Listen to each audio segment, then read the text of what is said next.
I'm Jay Butler. I'm the president of the MYAA, the Marlin Youth Athletic Association.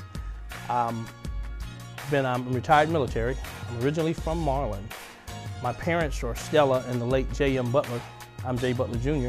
I have two brothers, Andre and Dr. David Butler. I have two sisters, Tracy Butler Calloway and Reva Butler Outland. And so I'm originally from Marlin. I graduated in 1987. I spent 22 years in the military. I'm retired. I retired in 2010. I have three children.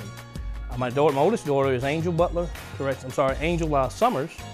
And my son is Nathaniel Butler. He's in Korea.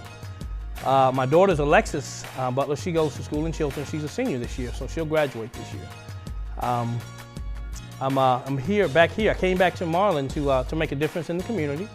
And so I started out with the Boys and Girls Club. I was volunteering, and then I kind of got on with the Boys and Girls Club.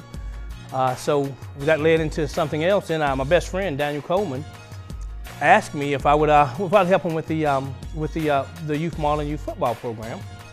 They were in need of a president, so I told him, yeah, I'd help him. I really loved the way those guys then, how they operated. I love the teamwork and how they did things, together. With as for the youth, so that was right up my alley. I was really grateful to be a part of that. And then so Daniel and I sat down, and we thought, we wanted to make it more, wanted to do more for the children of Marlin. So this is how we came up with the Marlin Youth Athletics. And also I have some other really great people on our team, which is Daryl Manigo. Daryl's been on 25 years. Vince Hartsfield. Vince been in about 23 years. Daniel Coleman, Daniel's been on about 23 years. Howard Manigo, Howard's been on for about 25 years. Andre Peoples, Andre's been on around 18 years. Myself, I've been on this is my 6th year, and this is my wife's 6th year. So, there are a lot of other good people that have definitely come on board, and we've thought about, trying to do something good for the kids of Marlin. So, and this is what we came up with, the MYAA, and it just kind of spun off into other stuff, to where we have basketball. We have youth basketball now, which is Daniel Coleman and Linda Butler and Natasha Butler. Also, we have Marlin track, our youth track, which is the Daniel Coleman. Daniel's the spearhead on that, and Linda and Tasha, and they're also involved with the track. So we try to provide something for the children to look forward each year and through each season. So I was in Iraq in 08-09, which that was probably one of my worst tours, because I lost my granddad in June 24th of 2009, and then I lost my dad July 2nd, 2009. So that was a really hard tour for me, but at the same time, I still had the experience of having to go out and travel from point to point, and you'd see kids in the streets, and my thought process was, why aren't these kids in school? How come there's no school, why come the school wasn't going on? So what really brought it home for me was when I actually got a chance to come back to Marlin and say, hey, these kids in Marlin understand what I'm saying. I understand what they're saying. I should be able to give them 100% of my time, 100% of my effort. I think I'm a pretty upstanding citizen, and so the people that I deal with, that I ask for help, I've gotten 100% help from them. So this is how I started really to say, I want to do more for children. And then, like I said, my best friend Daniel made it possible for me to even be much closer to these guys. And then I got to dealing with Andre Peoples and Daryl Manigo and Howard Manigo and Vince Hartsfield, and at the time Heath Johnson and Gerald Satterwhite and wow, man, I could go on, Ken Henry. I could go on for days with these guys that were answering the call with me, and I was just elated to be on their team, so I just thought that it would be a little bit better if maybe we could do something more. So, but like I said, I won't even go into the trailblaze to get to this building, because it's a long trailblaze to get here, but we're here. And like I said, I just had a really good opportunity to try to, give this is my God-gift talent, with stuff like this. with these pictures and the walls and stuff like that. So I would notice that a lot of our kids, they were really good athletes, and they really, love playing football, love playing sports. So what I wanted to do was to let them see that the wheel has already been invented. All you have to do is be creative. So when I started putting these up, we started highlighting guys like Ben Washington, the owner of Whoops. He's ranked, he's in the top 50 restaurants in the world. Sheriff Kirk is on our wall. Jimmy Lynn. These are upstanding, Larry Warnett. These are upstanding gentlemen, outstanding gentlemen in the community. They have great businesses. They're graduates from Marlin. What I wanted the kids to understand was, if you want to be, you can be like them. You can be like them, but you have to be able to put your education first. You have to be able to understand that there's somebody that can guide you. There's a blueprint here in Marlin. It may not be me. It may not be Minister Slugger. It may be Andre Peoples, or it may be Daniel Coleman, or it may be Benny Hewitt, Coach Athletic Director Coach Hewitt. Somebody can guide them. I say, but when I started putting it together, and then I wanted them to understand the history of Marlin. There's a history here in Marlin. Some people call us a museum. We're not a museum. This is just a walk down memory lane. When you come home for homecoming, you get to come down here and remember. Remember that person that you forgot. Marlin, we have a lot of memories, a lot of great memories. A lot of people would tell me about Marlin. Oh, Marlin is this, Marlin is that. I just got tired of hearing the negativity about my town. So I wanted to do something, or at least feel that we can do our part as MYAA. So our part was to create the Hall of Memories, to where our kids come in here, and when they come off in here, they get to go and see, they can see LaDamian Tomlinson when he played for Marlin. They can see Jameis Hartsfield when he played ball for Marlin. They can see that 1964 state team. They can see the 2003-2004 team that went to state. It's just a lot of things. They can see the 1985 team that made it all the way to area, which was the team I was on. They can see a lot of different stuff that went on from Marlin during that time. It's just so much in this building. If you were to come to this building, you could see your school year. If you want to see what happened in 1977, you can walk up to 77's board.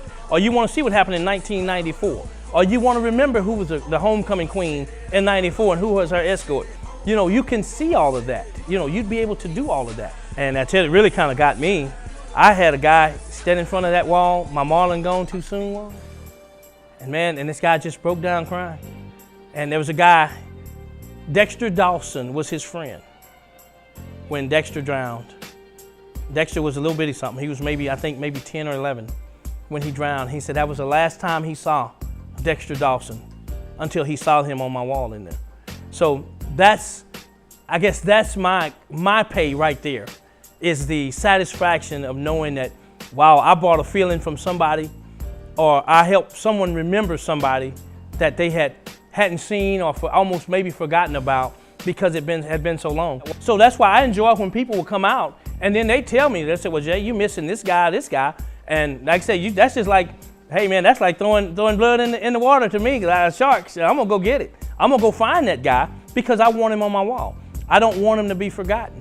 And then I've even went so far to do videos, and a lot of people really call me up. They'll call me up and tell me, man, thank you for remembering my uncle, or thank you for remembering my sister, or thank you for putting my brother in there.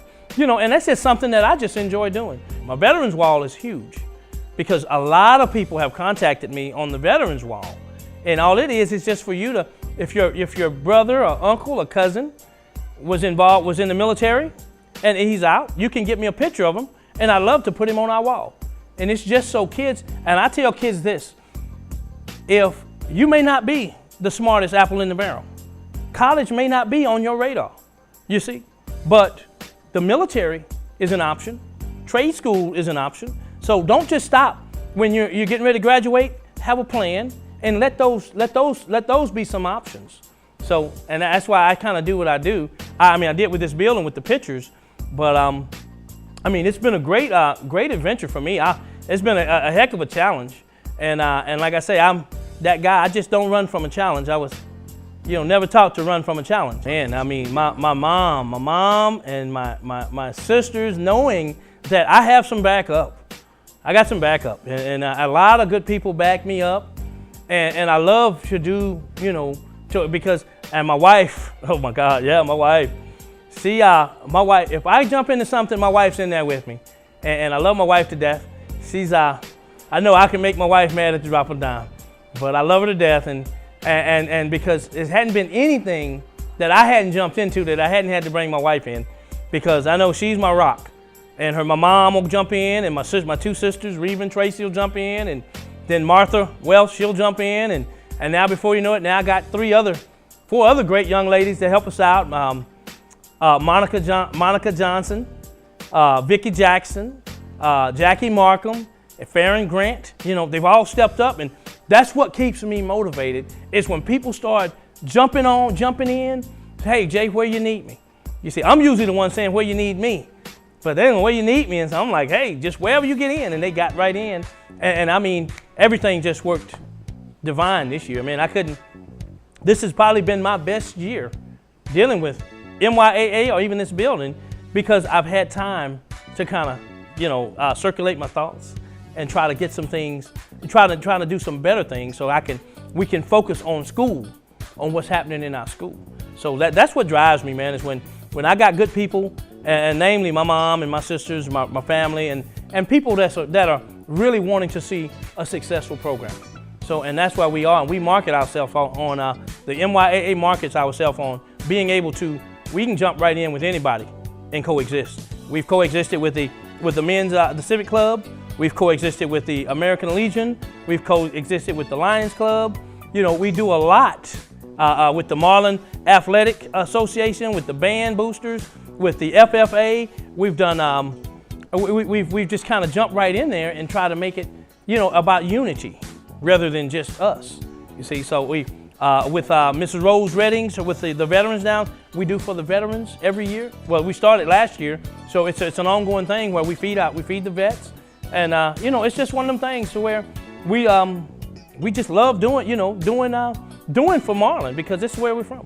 My definition of a successful and thriving community is that if we have issues, we have to be able to disclose our issues, and we have to be able to work as a team to resolve those issues, and we have to be able to come together and decide what's important, or come up with the priorities, and so we can work together to fix those issues. Because I'll tell you, teamwork is everything. Without unity, we can't get anything done. Because what happens is when you have a divided community, you have someone saying, I'm gonna sit back and watch them, and if it works, I'm gonna jump in there. If it don't, I knew it wasn't gonna work. On the other hand, you have somebody that's saying, well, I'm gonna see if I can get somebody to do this and make it happen, and I'll jump in and take credit for it. You see, but it can't be that. But you have to understand that, and I tell guys, I was born at night, but it wasn't last night. You see, so there's a lot of things that go on that we have to be willing to accept responsibility as the person in charge, and we have to be able to gain the trust from the community or from the people that you're looking to get help from, because trust is everything. Trust, and then once you get that trust that we're going to do the right thing the first time, and then we're going to, whatever issues pop up, we're going to come together and we're going to decide how we do it. That's how we do it in MYAA. I deal with some guys that are actually very genuine in what we do, very genuine in how we do things. You see, so it's not that one guy says this and one guy says that. This building didn't just jump up looking like this because Jay wanted it to. The method to the madness was, hey man, we can let people see this is where we're going, so when we ask for help, you can see what we're doing. That's our goal, is to let everybody see this is what we're doing, and this is how we do it. You see, right here at MYAA.